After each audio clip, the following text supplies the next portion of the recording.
welcome to Corn Painting Art from Life session. And first, welcome you all on Sunday morning for joining us, and welcome from DakshinaChitra and Tara Books. And we at DakshinaChitra have a current exhibition that's going on called Gone Narratives. We have displayed over 40 paintings in the Varija Gallery in DakshinaChitra. So for those of you who haven't heard of DakshinaChitra, we are a heritage museum based in Chennai, Muttukadu.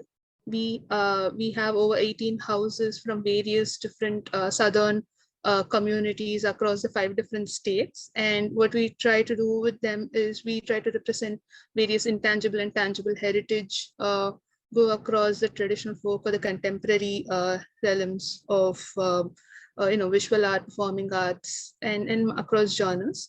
And so with our ongoing exhibition, we wanted to reach out to you digitally.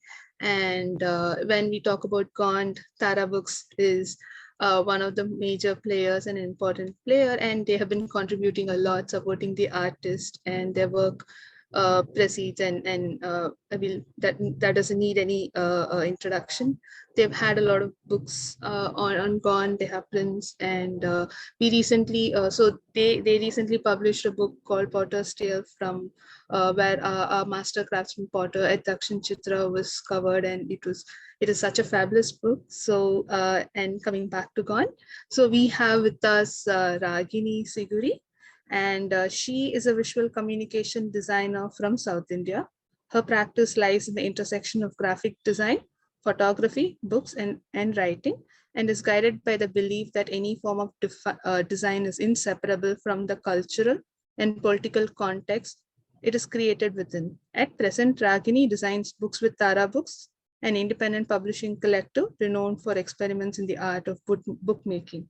So without further ado, just a few meeting hygiene. So the session is recorded, and we request you to keep your videos off and mics on mute so that it's easy for everybody to chime in, even people who don't have that much data connectivity. And if you have any questions, please do put it in the chat box, and we'll take a look at it afterwards. So that's it. Over to Ragini. Thank you. Yeah. Thank you, and I hope everybody can hear me.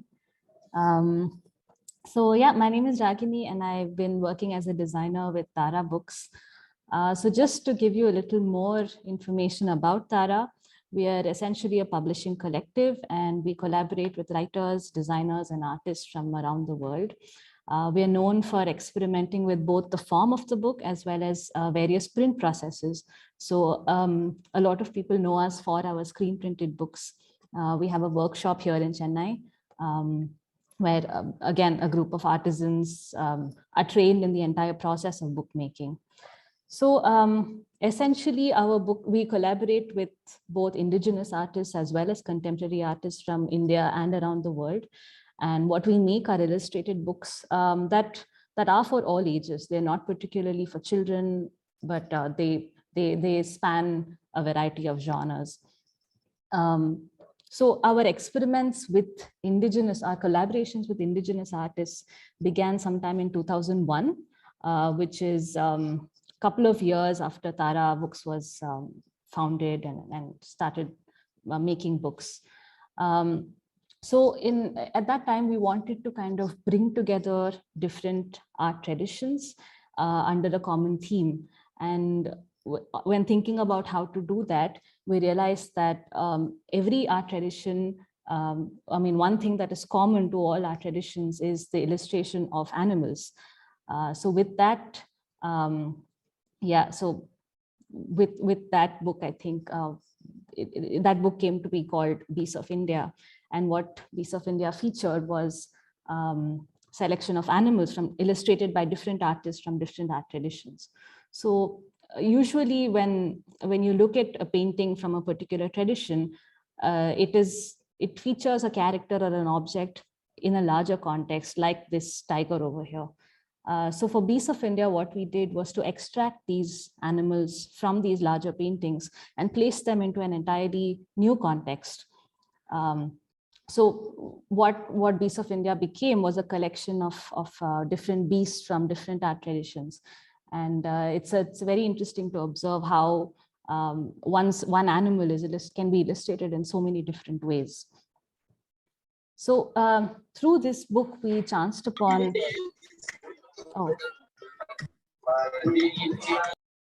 okay, sorry for that. Yeah, someone was unmuted. So through Beasts of India, we came to know about two artists from the Gond tradition, who are Bajju Sham and Durga Bai. So the Gond community is essentially based in Madhya Pradesh, and Gond art originated in a small village near Bhopal called Patangad.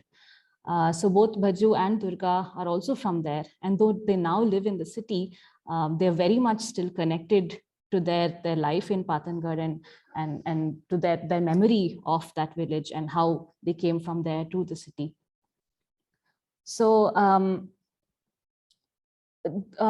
yeah, so what we wanted to know more about, we wanted to work with both Bajju and Durga because I mean, they were amazing artists, and we wondered how we could do that.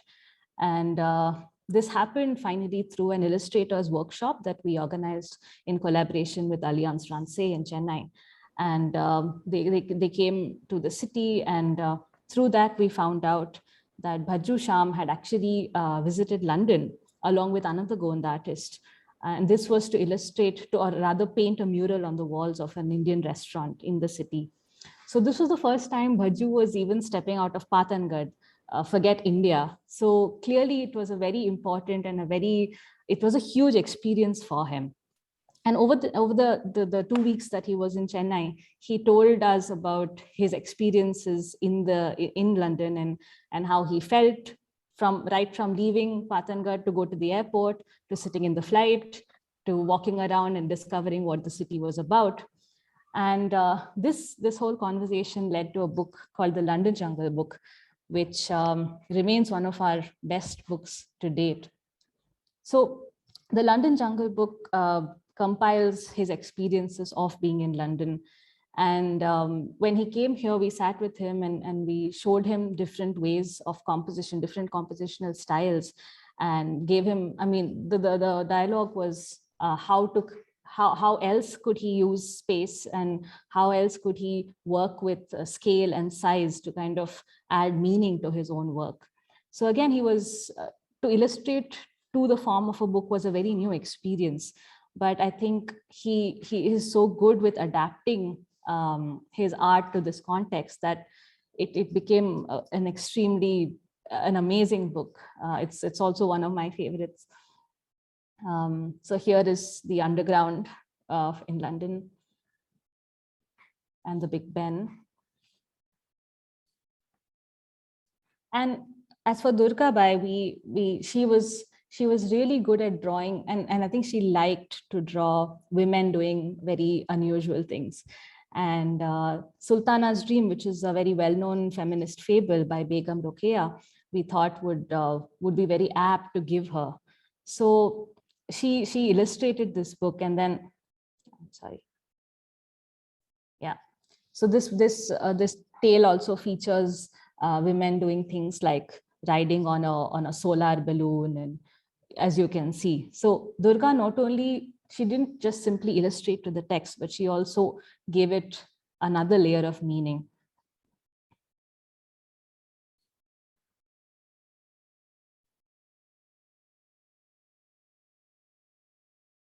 So in the 20 years that we worked with with the Gond community, at least, this is our collection of books that we've published. We've collaborated with them in very different ways. Sometimes we've given them stories to which they have done the artwork, or we have kind of brought out stories that are part of their own community folklore that we've kind of brought into the form of a book. And I think one of the most well-known books that we have done with the Gonds is The Nightlife of Trees. So The Nightlife of Trees is a collection of paintings of different trees, each of which has a story that is very significant in the Gond community. So the Gonds believe that that trees are central to their life, and a lot of their practices and their culture revolves around the tree. And they believe that during the day, trees provide shelter and nourishment, but it is only at the night when the spirits that live inside the trees actually come out. So this book was a collaboration between Bajju Shyam, Durgabai, and Ram Singh Urveti. And it features beautifully illustrated and very intricate trees and little anecdotes that speak about the significance of each. So this book was also screen printed on black paper, and that the tactileness of the handmade paper really brought out the details in these illustrations. So we've now published 15 editions of the book, and with each edition we changed the cover. So it has we've had people buying every edition just for a different cover. So it's been a very, very popular book. The next book that we did with Durgabai was called the Churki Burki Book of Rhyme. This book captures, it is based on Durgabai's own childhood, where she grew up again in Pathangarh, and it captures the experiences of a little girl living in a tribal village. And to readers in the city, children in the city, it offers a very new way of life that we are not familiar with.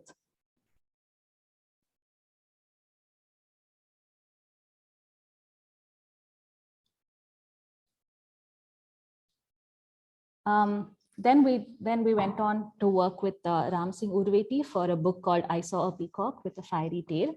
This book is actually based on a very well-known folk poem from 17th century England, and it's not a straightforward poem. It's very tricky to read it. I'm not sure this photograph of this page does much justice to it, but please do check out the designer's blog about this book. Maybe I can just link it later. So if you notice, the page has die cuts. So basically with each turn of the page, there are different words that are revealed to the reader. And there is a certain rhythm and a certain method to reading this poem, without which it's quite nonsensical.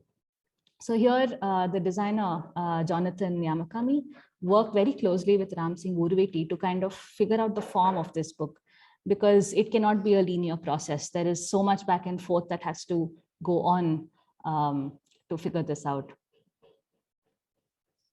So it's a very complex book physically, but the experience of reading it is very, very beautiful. So as with a lot of our books, design played a very central role here in creating meaning to combine text and image and make meaning.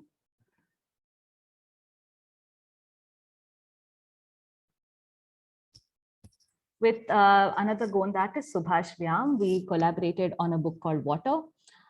This is partly a Gond fable that revolves around the subject of water, but it is also the artist's inquiry into the history of our relationship with water and how it has changed and transformed over the years. So again, Gond art it's full of symbolism, and Subhash has very beautifully captured all that he wants to say in each illustration within this book.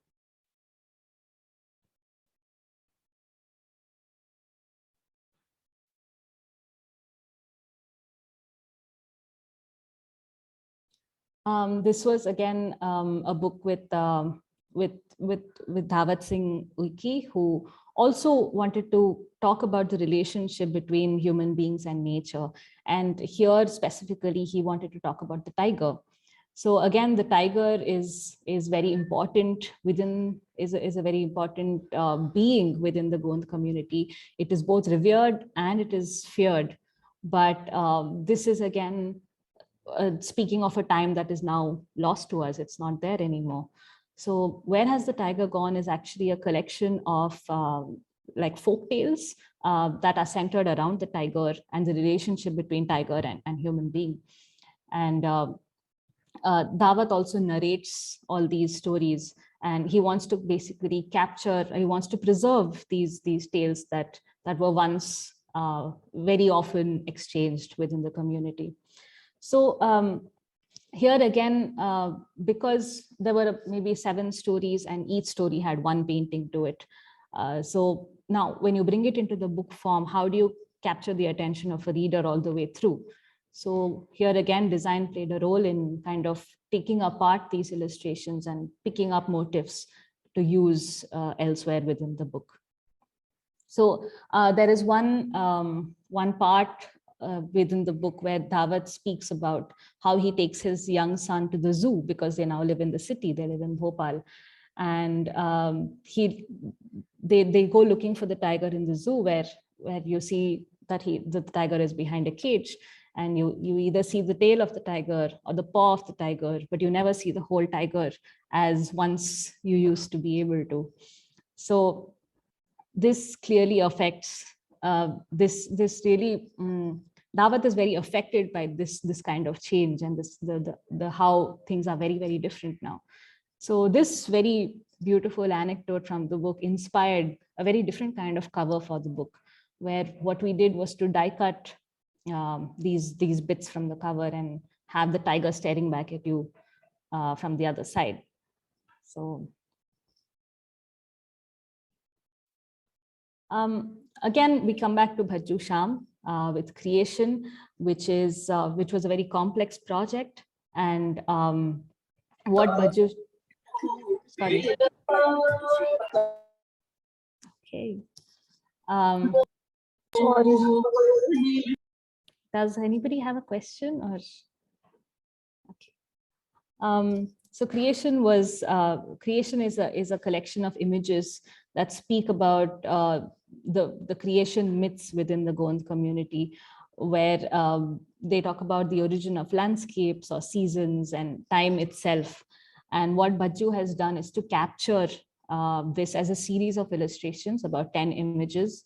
So it's very complex ideas which have been filtered into one very impactful image. So the image on the left is titled Air, and the one on the right is about the 7 different types of soil. So with all these books, it's very apparent that the Gonds have a very, very close relationship to the things that are around them. Not only nature, but also their everyday practices, and animals and birds and trees. So their art comes from that relationship, and it's all very, very interconnected. So with this book called Signature, we kind of zoomed into the art itself, and what we wanted to know is how do the artists think of all these very intricate patterns that you find filled in Gond's drawings, in Gond's images. So we learned that each Gond artist has a characteristic pattern that they use to fill in their images. So you can actually recognize an artist's work through the kind of pattern that you see in an image. So this book essentially documents patterns by a group of Gond artists. And this was again done in collaboration with Bhajju Shyam. And so these are not random patterns. Each one has a meaning. So the second one is the plow marks in the fields, or you might have peacock feathers, you might have seeds on the ground. So once again, it's very, very interconnected to what the community sees inside and outside their space. So this is Bhajju's pattern. He says the pattern is made up of, is the view from above, and when you see a group of dancers. So now I want the nature of the book kind of changes with between memory and museum. Till now, we worked on books that spoke of maybe folk tales within the community, or we gave them narratives to which the artist illustrated. But this book was quite different. So this book called Between Memory and Museum was done in collaboration with, we did a workshop actually with a group of indigenous artists from various traditions. And this was done in Manav Sangrahalaya in Bhopal, which is a museum there. And So in here, what we did was to initiate a dialogue on the subject of the museum, because we wanted to know what these indigenous artists think of the museum as it is today, where you have things stuck up on walls behind glass doors. And so what do they really think of this kind of representation of their work? Because traditions like Gond are very much living traditions. They're not something that happened in the past, but they're very much present even today. So do these kind of displays in museums, do they help preserve the heritage of these communities, or what are they doing? So we wanted to hear from the artists themselves what they think of it. So Between Memory and Museum captures images as well as anecdotes by all these artists as to what their idea of a museum is. So this is another Gond artist who, this is his idea of a museum, and this is what he says.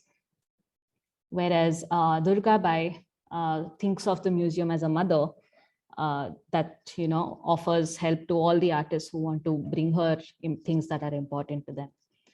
So this was a very important dialogue that we wanted to set in motion. And I think the book is beautiful in terms of the kind of thoughts it has captured by the artists. And these are thoughts that we don't often hear. And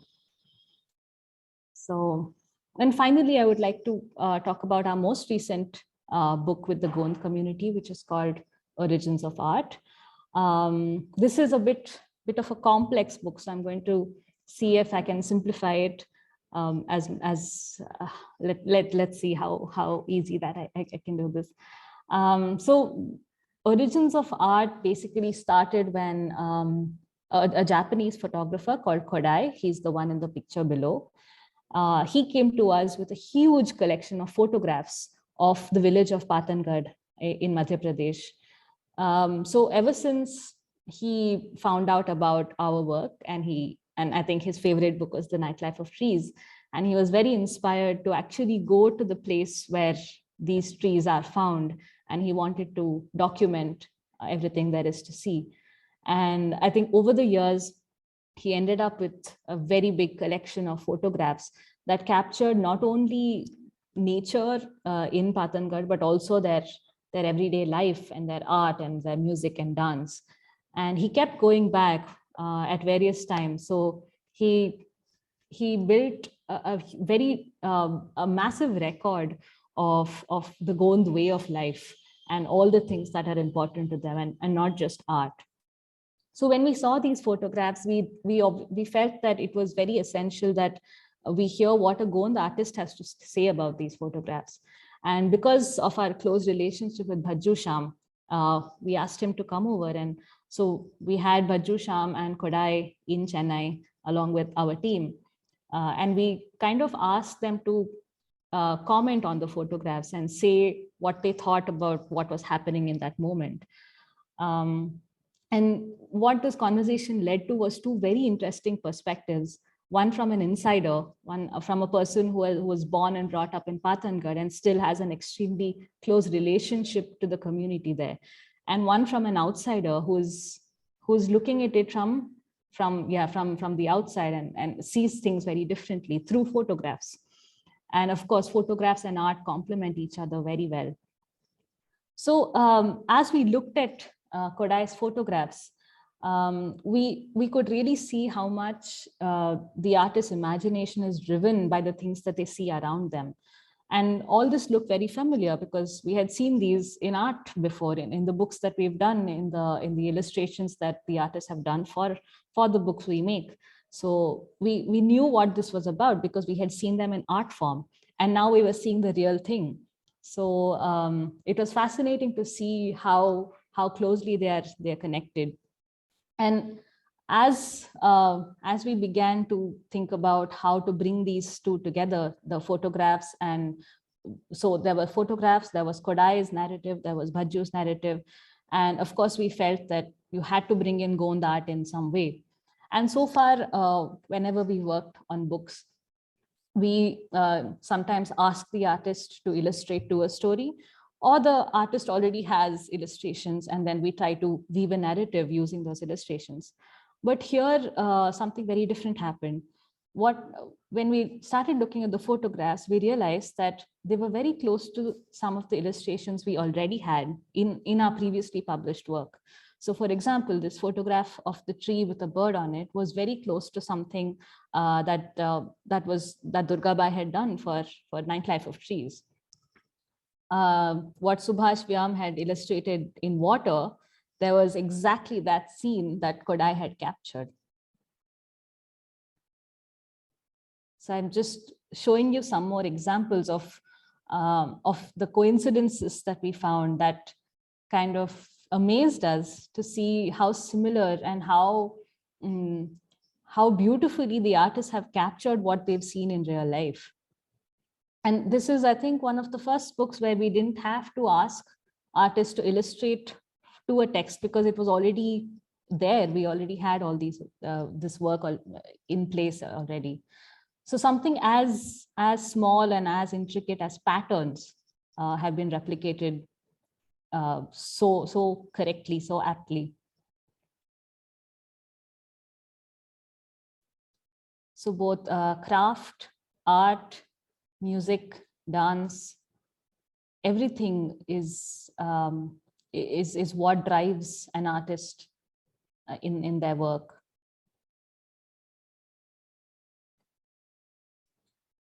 So when we found these connections with our previous work, we realized that what had to bring them together was design. So we had everything together, and what we needed to do was kind of pick up bits and pieces from all the work that we had done before and bring them into this new context.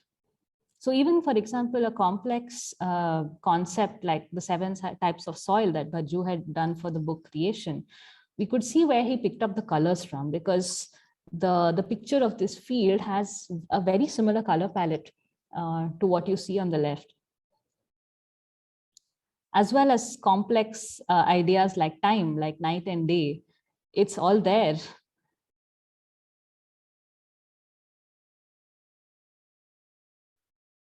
So this image is from a book called Alone in the Forest. It's a very touching image for me, at least. So then once we had these ideas in place, we set about connecting image and like photograph and art. And so each page of this book is very different. There is no template. There are no rules to the pages. It's driven by both the illustration and the photograph.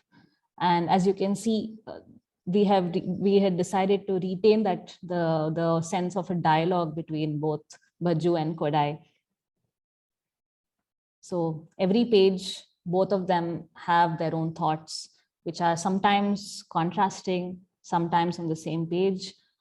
But it's very interesting to see the two different perspectives that they have.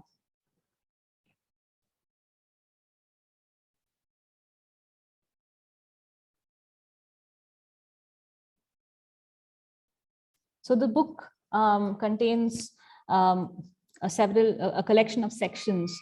So both Kodai and Bajju comment on everything from nature, the relationship with animals, houses, as you can see, art, music, dance. So everything that makes up life in Pathangarh has been captured in this book.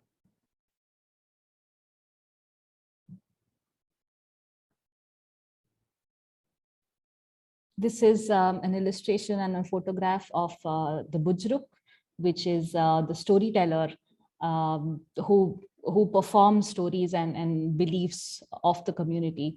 But as Bajju tells us, this is something that's fast disappearing. So I think this person here is one of the last remaining Bujruks in the community.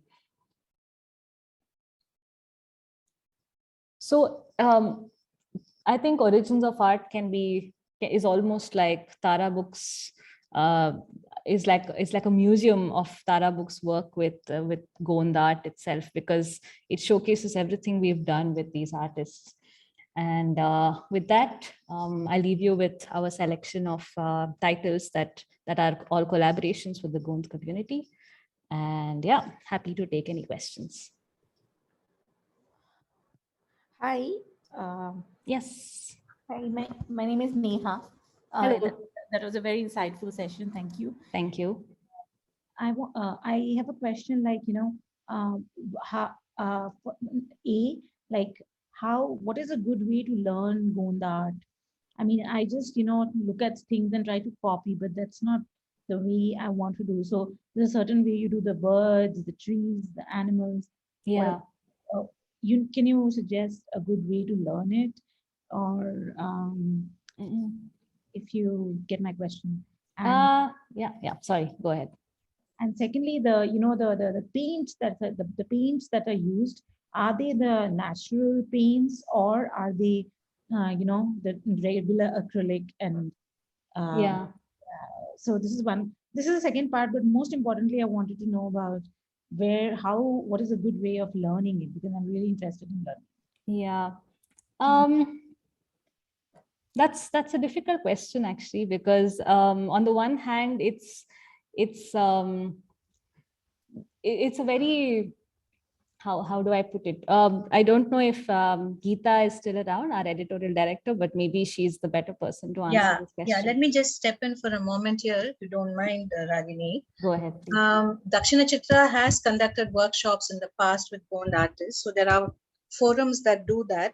At Tara, we have put out a set of books called 8 Ways to Draw a Fish, 8 Ways to Draw an Elephant, and so on, where we introduce aspects of different indigenous art traditions and encourage people to use them as inspiration. So for us, it would be interesting to view these traditions as not something that we imitate, but as something that inspires us to do our own work. Because from Ragini's presentation, you would have noticed that this art really stems out of community life and interaction and ways of living and being. So even if we were to learn how to do it, we still won't be able to bring that richness of perspective and depth of understanding, which only comes from being part of the Gond community. So perhaps a better way of thinking of learning would be to sort of see as much of the art as possible and draw inspiration from their ways of doing things. Because I think imitation may not really be a pathway that we would want to walk. So which is why when we have used these art traditions to teach children different ways of doing art, we don't ask them to actually do what the Gonds have done. So we say, for example, look at how they have rendered the animal, look at their patterns, look at this, how would you like to do it? So I think we draw pedagogical inspiration from them. That's how Tara has approached the question of learning from these traditions. Other people have other approaches. Okay, yeah, that does answer my question. Thank you, Gita. Also, so I had this similar idea. I'm an artist, but I have a different style. Now, when I see a photograph now, I'm very tempted to convert that into, I mean, quote unquote, convert that into a Gonds, this thing. So for that, hello? Yeah. Yes. For that, the patterns that are used, say, in the buildings, soil, what I'm saying. So the books that you're mentioning, do they have that? Yes, Signature is sort of available, I think, in limited numbers. It's an old book. So what I would encourage people to do is to look at as much art as possible. Some of it is there in our books, which you can access. Some of it is there in different galleries or in websites that some of the artists have. So the best way to learn is to look and look and look. Yeah, makes sense. All right. Thank you so much. Thank you.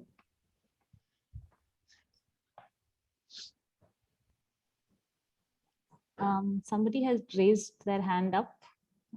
Please go ahead. Good morning, namaste. Hello. I always believe it's an amazing experience starting our Sunday mornings with art, and thank you to that. I had a query. I'm watching some paintings have a distinct use of lines, some of them specifically a wavy movement. I don't know, see, I'm not into this so much, but this is what I gather as a common person. I just wanted to know that when you mentioned music and dance and the paintings that in the Gond paintings that involve the concepts of music and dance, is there any specific technique that is mostly used to convey something metaphorical or philosophical? And is there a specific technique that is used when they are trying to show something with dance, a dance movement, or maybe a dancer? So this was what I wanted to know. Like, is like specific wave or line or dot? Do they have like a specific thing where they decide that this is how it's going to be, or it's the artist's representation?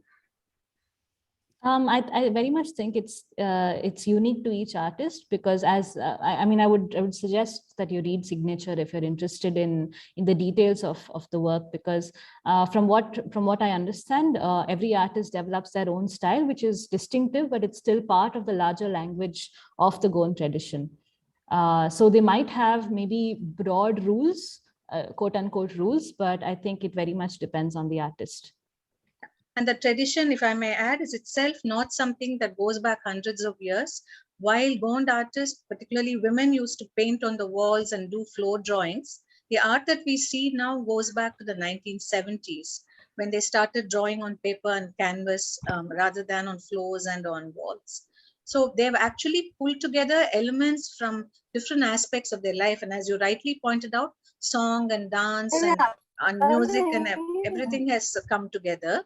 So, and when they sort of fuse them, they end up with, as Ragini was saying, with these very complex symbolic paintings, where each element interacts with the other in very interesting ways. So, whether they are inspired by dance and they use a particular way of rendering dance, it is left to the artist. But say, for example, a painting has a tree, it has a woman, it has a tortoise, then clearly they are there for a certain reason. And in the Gond universe, each stands for something. So in the Nightlife of Trees, they explain to you why they have done things the way they have. Likewise in Signature. So there are ways in which you can understand the art through their stories and their descriptions of their own work. That's very interesting. Thank you so much. While we are seeing it on the image here, could I bother you to give us a little reading list in our emails? We would be so much happier to buy these books, go through them so much in detail, because while we are making notes now, I'm just hoping that we don't miss out something. So like the email you sent us, the Zoom link, if you could send us a list of books or even the link on where we could buy it. tarabooks.com. It's very simple. Yeah. All right. Yeah. All right. Thank you so much. That Ragini one of us can put that up on the chat box. Yeah, I'll do that. I would also request you to sign up for our newsletter, because we do a lot of curated emails like this. So it might be of interest to you. Perfect. Thank you so much. Yeah, thank you. Sorry, thank you so much for this question. This was a very interesting question. And Neha again. So I was asking about the colors, So the colors, are they using natural colors here, or, the synthetic, I mean, like the acrylic, or I don't know, watercolor, or the ones that are available in the, regular market? I think they use poster color these days, yes. I don't think Gond art ever used natural paints, if I remember correctly. All right, thank you.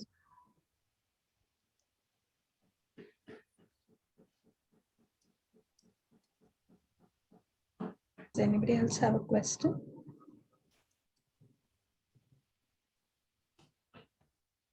If not, I have a question. So when you look at context, translate like what Gita was talking about, how do you deal with things that are lost in translation of like being there or interacting when you bring it down to paper? So I was just wondering what process or how do you negotiate with those aspects? Gita.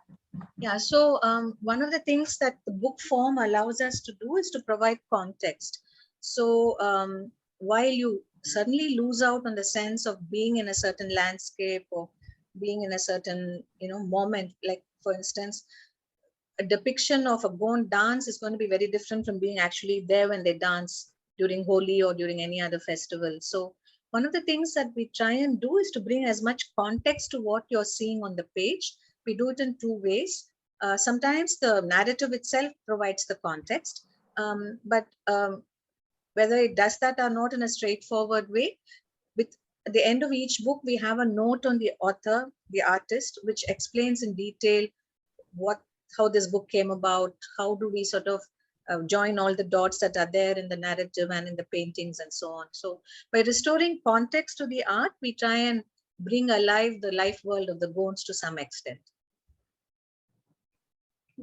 Thank you. And over the years, we've also put together short videos, conversations with the artists, many of which are there on our YouTube channel. So those also help to sort of flesh out the larger world of the artists.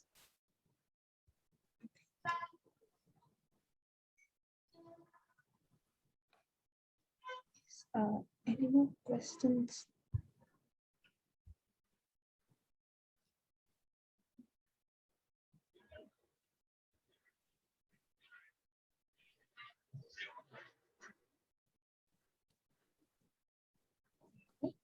If there are no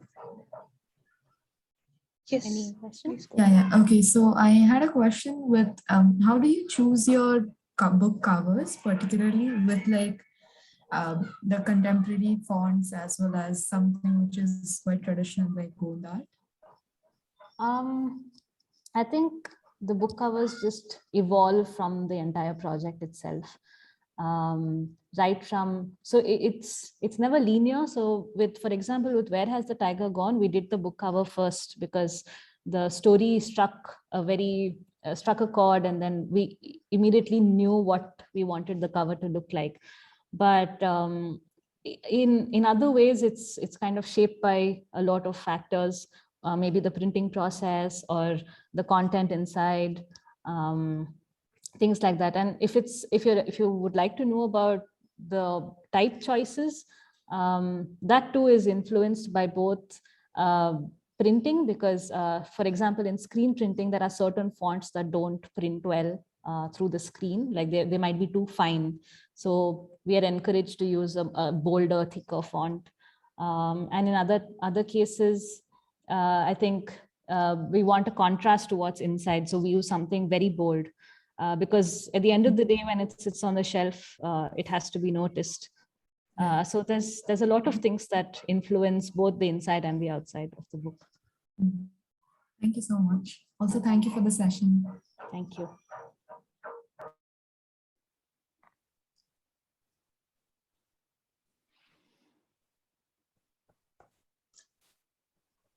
Any more questions?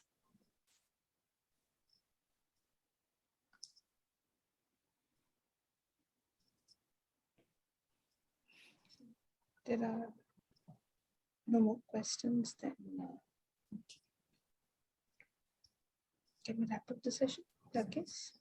Yeah, I think so. Yeah. Okay. Lakshmi, before, if there are no questions, I'd just like to say a couple of things. One is I want to thank DakshinaChitra for bringing us back in the question of Gond art, because our very first workshop with Gond artists was conducted at DakshinaChitra in 2001. So Baju Sham and Durga Bai and others came there for a week-long workshop, and we had a very, very interesting and rich time being there, and they lived in DakshinaChitra premises and worked. So we have a very sort of organic link to the museum here. And secondly, DakshinaChitra has always been incredibly supportive of our work. The bookstore has our books, and we collaborated with you, as you pointed out, on a potter's tale, the residential potter at DakshinaChitra. And we are very happy that the city has this living heritage museum, which connects with a lot of what we do.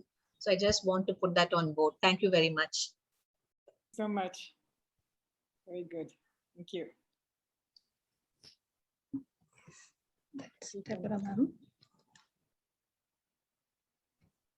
Lakshmi, where are you? Yeah, thank you so much. Lovely presentation. It was very you. insightful. Thank you for having us. A lot of thoughts. Yeah. Yes. So before everybody leaves the meeting, I just have a small request. We'll be sending you a feedback form. I have the link. I'm sharing it with you right now in the chat. So we would like to hear from you about the session, and also be sending you an email. I'll also be sharing all the links back to Tara Books to subscribe to their newsletter and everything, so that you can keep in touch and engage more with their amazing shop, their everything they have to offer.